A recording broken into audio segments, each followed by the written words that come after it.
అండి, good morning అందరికీ. ఈరోజు నేను బాదం మిల్క్ చేస్తున్నా. ఏమేమి వేసి చేస్తానో చూడండి.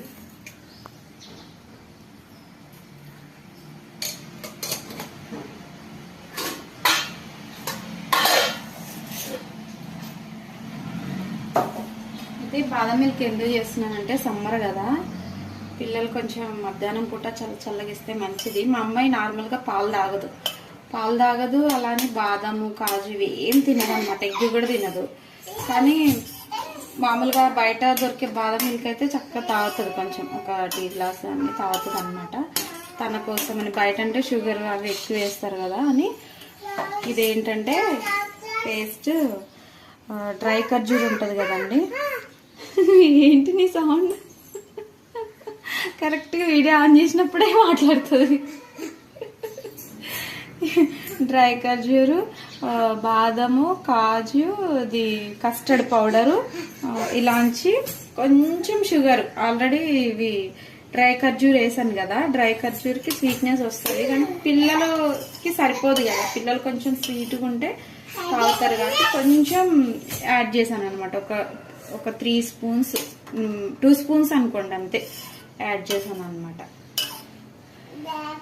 కస్టర్డ్ పౌడర్ వల్ల మనకి చక్కగా చిక్కగా వస్తుంది.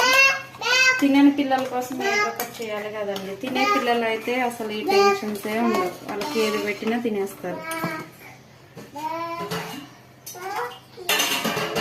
బయట తెస్తే బాదం మిల్క్ తాగుతుంది అనమాట. ఒక 2-3 టైమ్స్ జర్నీలో ఇస్తే తాగింది అని సరే ఇంట్లో చేద్దామని చేస్తున్నాను. పిల్లలకి కొంచెం స్వీట్గా అలా ఉంటే ఇష్టం. కస్టర్డ్ పౌడర్ కూడా నేను మిక్సీలోనే వేసేసుకున్నాను. అది నార్మల్గా కొంచెం పాలల్లో కలిపినా కూడా ఉండలు అలా ఉంటుంది కదా, మిక్సీలో వేసేసుకుంటే అది కూడా మిక్సీ చక్కగా అయిపోతుంది. ఉండలు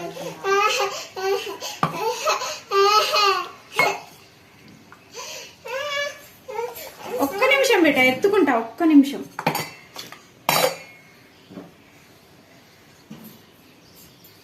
పాలు మరిగాక ఈ మిక్సీ చేసిన పేస్ట్ వేసానండి. ఇది కొంచెం కలర్ రావడానికి టైం పడుతుంది.